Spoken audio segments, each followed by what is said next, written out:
My name is Nick Brown, founder of Cooking Physics, and I help professional chefs become inspirational leaders by focusing on their passion, their profession, and their personal development.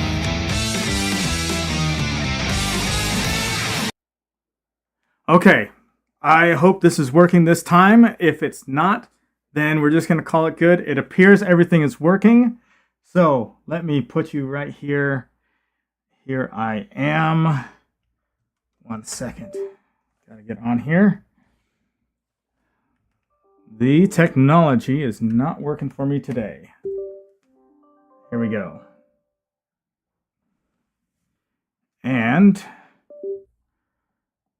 let's make sure everything is going well. Do I have everything that I need to be working correctly? And here we go. Sweet. Okay. I think we're good. We're good. I think we can. All right. This is the last time. I'm glad this is finally working. Now, let me just double check. All right. This is. Yes. Okay.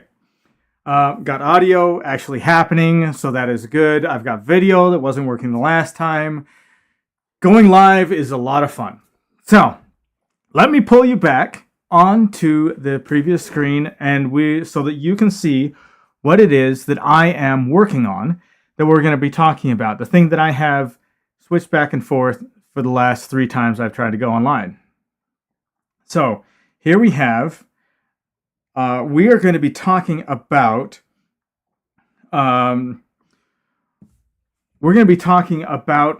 the mise en place, the focus on your mise en place. This is the 3rd rule that I have that teaches you the key 6 rules that I have for working in restaurant kitchens.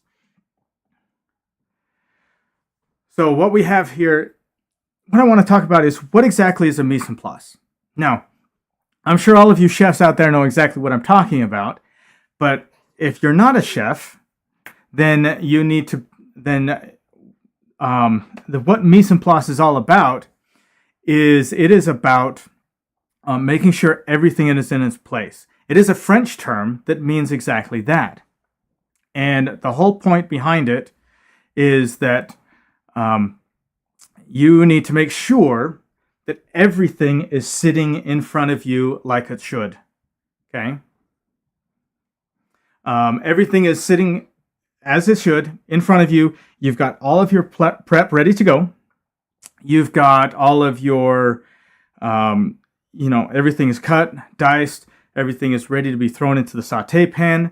You have your salt and pepper. You have your squeeze bottles. You have your saute pans. Your ovens are hot. The fryer is hot. Everything around you is ready to go. And that's what this mise en place is all about. It's getting you and setting you up for success so that when the service starts, you can be 100% focused on service and you're not trying to do some prep here or there. You're not forgetting something, not having to go and get a spoon or a ladle or anything like that. Okay? That's what mise en place is all about. It is about making sure that everything is in its place where it's supposed to be, and you're able to focus on 100% the service that's not going on at hand. Because what happens is if you don't have everything right there, when you're working in a restaurant, everything has to do with seconds. It doesn't have to do with minutes or hours. It's seconds. The 30 seconds that it takes for you to go get something and come back is 30 seconds that you could have had 1 or even 2 plates up if they're simple plates. Okay? And things are going so fast in the kitchen that if you don't have everything 100% ready right there, one chef, one cook that is not ready can slow down the entire operation. And if you slow down the entire operation, what can happen is all of a sudden the people who have made reservations now don't have a place to sit because you've taken too long to get the food to them. And then the next table takes too long to get the food. And the next table takes too long to get the food. And by the next person that's going to come and replace the person that's sitting in that chair, the person that's sitting in that chair is still eating when they need to be gone. Okay? That's the importance of having your mise en place ready, having everything ready to go. Now, the best chefs can figure out how to kind of, guide and move things around and how to speed things up and slow things down. But you don't want to have to do that. So, the mise en place, everything in its place, is very important when it comes to the kitchen. One of the things that, if you think about what exactly is mise en place in the kitchen, now that I've explained it to you, what kind of concepts can you think of that are your mise en place for your life, for what's going on in your life currently right now? Okay? Think about it for a second. You could having your mise en place ready. Do you know what your schedule is going to be like? Do you know what you're going to be doing the next couple of days? Or is everything just kind of, thrown together? Do you know what you're working on? Do you know the end product? Do you know the end goal that you have? Do you know the steps that you're going to be taking to get to that goal?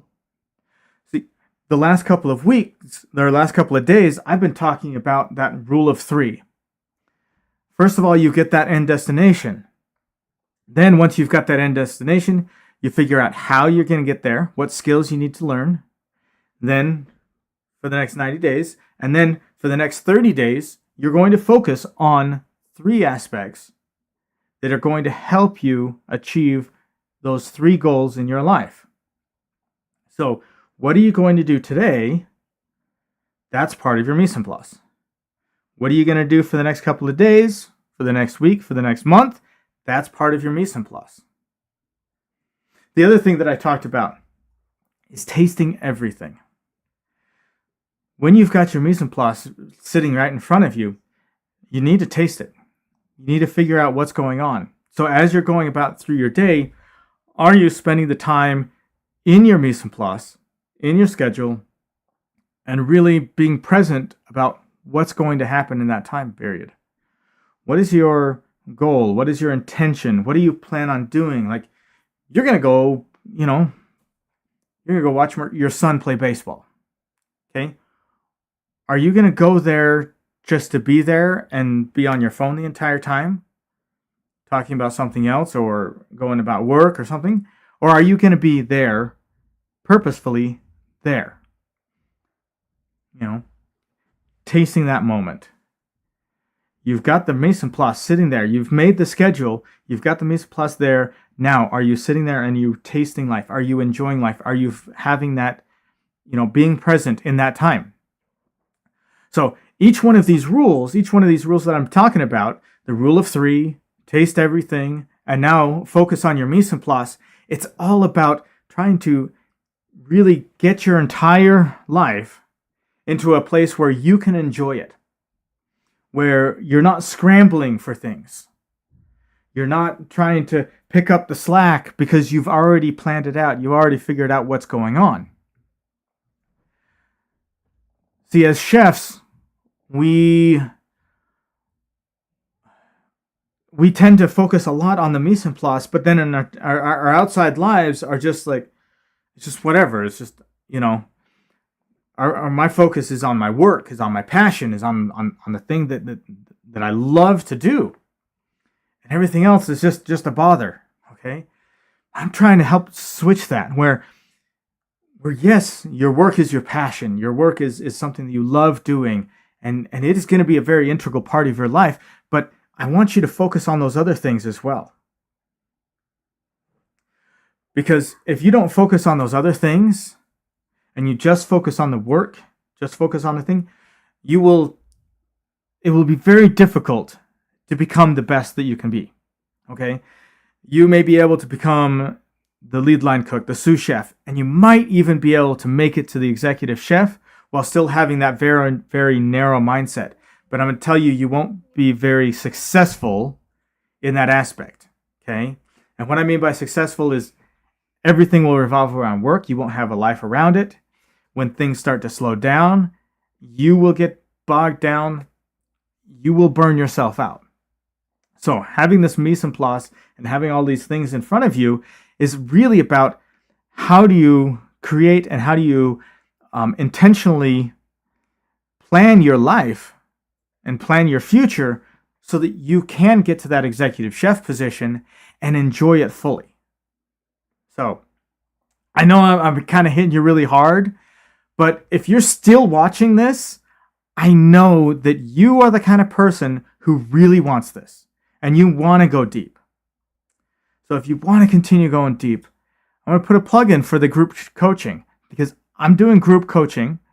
And if you want to get in on that, I've got it at a low price right now. I've got it at $47 a month. And I'm just going to go through each one of these concepts just like I'm doing right now. But I'm going to save them and record them. You're going to be able to go and do a live call. I'll get on there and I'll teach. And then we'll break you up into groups and you kind of talk to each other, build your network. And then also afterwards, after that, we'll pick one or two of you and I'll coach you personally for about 10 minutes. And then all this stuff is going to be saved and recorded and then put on the website so that you, while you're in this membership, can continually go back and see that. If you can't make it one week or another, that's fine. It's recorded. It's there. Also, all previous meetings are going to be there as well. So this is a brand new program. I'm just starting it out. So if you want to get in and get that one-on-one coaching for just $50 a month, get in now. I mean, less than $50 a month, $47 a month is what I'm putting it at. And we can talk about this. So continuing on. Sorry about that. I'm just really excited about this because I really think this is a great opportunity. So what we're going to talk about, continuing on with this, is with the mise en place. When I think about mise en place, we're scheduling out your day. One of the things that I learned early on, I took a class in college. It was all about time management. And in this class, they talked about this concept that was just coming out. Hadn't been very popular yet, hadn't hit mainstream too much yet. It was just still a concept, and it was time blocking. And the whole point and the premise behind this time blocking was that you would set apart a certain amount of time, and you would focus on that thing, and on one thing only, or on a series of tasks that were all interconnected. You would focus on that for that time period, and when the time period was done, you'd stop, you'd take a break, and then you'd go on to the next time block. And it was just time block, break, time block, break, time block, break, and then you could do the other things. And if you did it right, you were able to focus and get 2, 3, 4 times as much done in that small amount of time than it would have taken you had you not had that time block, that period of focus. Now, as chefs, as cooks, working in a restaurant, what are the options? What are the possibilities of you being able to say, I'm going to focus on one thing during one period of time? Like, if you're on the line, you can't just focus on one plate. Okay? You've got to focus on the plate the one that you're plating up right now, the stuff that's in the fryer, the stuff that's in the oven, the stuff that you're sauteing, and everything else that's going on. And then you got to communicate with the other chefs to make sure that you're all going to put everything up together at the same time. Okay? So you can't just focus on one thing. You can't, like, when you're working in the prep and you're prepping, it's like, if you got to have water boiling, get some water boiling, get the pasta in there, and don't sit there and watch it. You got to do something else. You don't have enough time to sit there and watch the water boil, watch the pasta cook. Set a timer and get back to it. Get back to your work. Stir it every once in a while. Or you got something in the oven, throw it in the oven and start working on something else. So we're constantly multitasking. We're constantly doing multiple things at the same time. And the best chefs are able to do it really, really well. So when you think about it, that is completely opposite of what time blocking is. Time blocking is focusing on one task, right? So I had the hardest time trying to figure out, it's like, I know the benefits of time blocking because I've done it outside of work. how can I put this into work? Again, with time blocking, they're usually like 1-2 hours tops, then take a break. You have to take a break. I'm like, service lasts for 5-6 hours. How are you supposed to take a break in the middle of service? You don't. You're just on. We chefs, we cooks, we are some of the highest performing people in the world. Okay? The amount of multitasking that we can do, okay? The amount of multiple things that we can keep track of. The leadership that we have in the kitchen as you move up the ranks, you are guiding and project managing multiple people constantly and dealing with situations, crises all the time. We can focus for a very long amount of time, and we will work 10, 12, 14 hours without having a break. And we love it. We just love it. Okay? We're dead at the end, but we love it. Okay? So we are high performers. But if we continue down this path and we continue to burn ourselves and push ourselves this much all the time, it can lead to burnout. And what does that mean for us? We don't think of it as burnout. We think of it as we just lost the passion. That it's just not fun anymore. We were not where we hoped we would be at this point in time. So we just start getting a little, some chefs become jaded and bitter. Some just say, forget this, I just want to be a cook again. That's our burnout. Okay, we don't consider it burnout because we're in the grind and we just go. So I'm sitting here trying to figure out, what is this time blocking? How can I put this time blocking into my career as a chef so that I can gain the benefits of it, but I don't lose what it is that is a chef? What I found was that regardless of the position you're in, you can still time block. It's a little bit more fluid. The time slots are a little bit longer, but you still focus on one series of tasks, take a break. Another series of tasks, take a break. Another series of tasks, take a break. Now, this is very important. I really want you to get this. If you're the cook, I'm talking to you. You show up for work. What is the first thing you need to do? You're prepping your line. Okay? You're getting ready for the day. That's your time block. Boom. Carve that out. Right during that time, that is what you're focused on. You're going to try and block everything else out, and you're just going to focus on that prep. So you get in there, pow, you pull out your prep list. You work on your prep list. Okay? You knock one thing, the next, the next, the next, and the next. You prioritize the things. You put the things that could be sit on the back burner or in the oven. We'll put those in first, and then you work on the chopping, the knife, the fine knife skills, stuff like that throughout while everything else is cooking, and you're done. Boom. Remember the rule of 3. Okay? Remember to taste everything, right? But that's your time block right there. Prep time is your time block. You stop, everything is ready, you checked everything off. You need to take a break. It doesn't have to be 15 minutes. It doesn't have to be 20. It doesn't have to be a half an hour. That's too long. We don't have that kind of time. So what kind of a break is it? It's like 5 minutes. Go outside, okay, and take a break. After I go through all these different time blocks that we've got, I'll just go over what it entails to take that break and how you can build up that energy. So you come back from your break. Now it's service time. Okay? You have the little pre-service or whatnot, and then you go in there and you focus and you make sure that your mise en place is ready. 100%. And then you go. Service time. Just pushing stuff out. Multitasking like crazy. Doing the things that we are good at.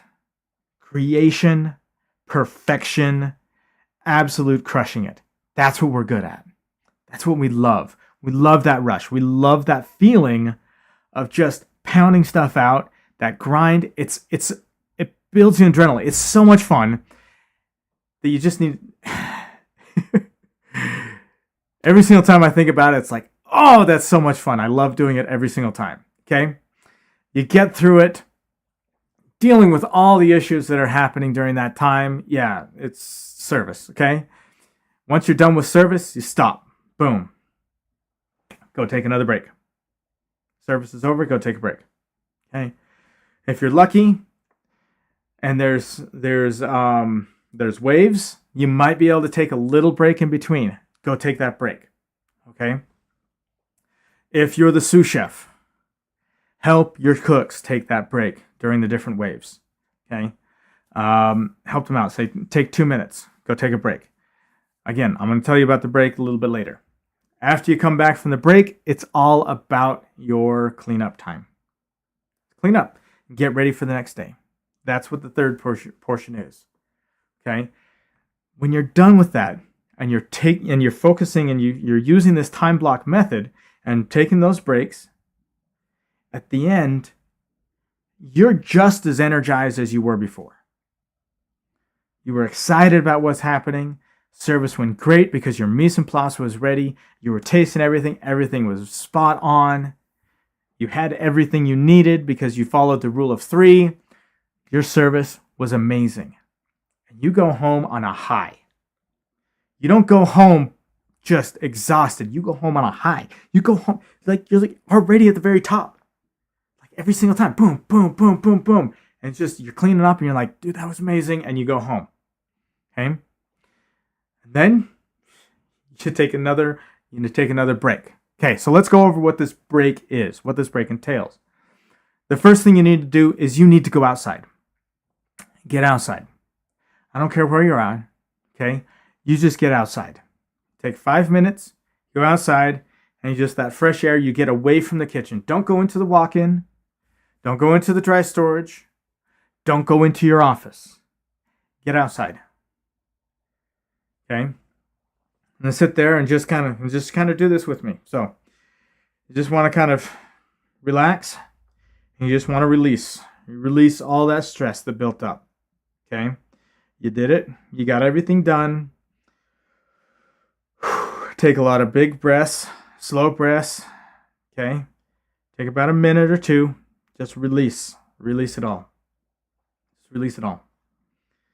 Then, start bouncing on your feet. Okay? You can keep your eyes closed at this point, or you can open your eyes. It doesn't really matter. Okay? You start bouncing your feet. What you're doing is you're trying to start building up energy. Okay? You are the thing that builds the energy. You've got the energy inside of you. It's not given to you from the environment. You're the one who's generating the energy. Okay? So you start building up. Okay? Hopping on your feet. Sometimes I like to do some little fist pumps in the air, whatnot. Okay? And you start talking to yourself. You're like, okay, I'm going to get in there. I'm going to do service. It's service time. We're going to crush it. I've got everything ready. I already made sure. I did my prep list. I know that I've got everything ready. Okay? So you're confident in yourself, building yourself up. Okay? Start taking some really sharp, quick breaths. Okay? And you're just building yourself up. You're just building up that energy. And once you get that energy built up, in about 5 minutes, you go back into the service. You go back into the kitchen, and you've got the energy. Okay? After service, you do the same thing. You're probably tired after service, okay? You're going to be tired. So you just release it. You start building up, okay? Crush it. Things went well, okay? If they didn't go well, that's okay. Release it. You'll get to it tomorrow, okay? It happens. You're going to go back in there, and you're just going to clean. You're going to get everything ready for the next day. If you're following my system with the rule of 3, you will be able to have everything ready for the next day. You just pull it out and you put it on, you get it ready. Okay? And so you know that you're ready to start the next day. There may be 1 or 2 things that you absolutely have to do, but most of the thing you're doing is going to be for a little bit later, at 2 or 3 days, not for the day of. Okay? So you know you're ready. You just build yourself up. Then you get back out there and you clean. And then when you go home, do the same thing. And this will help you to quit having those horrible service nightmares. Okay? The one where the ticket machine just keeps on printing and printing and printing and printing. The server shows up and they're like, I need you to do this and this and this modification, this modification. By doing that, it releases the stress that you have, that you've built up throughout the day, and will allow you to sleep well. And when you sleep well, you will have the energy and you will have the rest that you need to be able to come back the next day even more energized. The more you do this, following the rule of 3, tasting everything, and focusing on your mise en place, talking about what I'm telling you about, you will have so much more energy. I promise. Okay? I've taught several chefs this, and they are amazed at how much more energy they have. They're amazed at how much easier each day becomes as they follow these steps. So these are the first 3 rules because they are the most important to get you to where you need to be moving forward. So I want to thank you so very much for joining me. I'm so glad this finally worked. It's 3rd time, 4th time's a charm. And I will see you tomorrow, where we are going to be talking about how to maintain a clean and organized area. And what exactly does that mean? So I will see you tomorrow. Thank you so very much.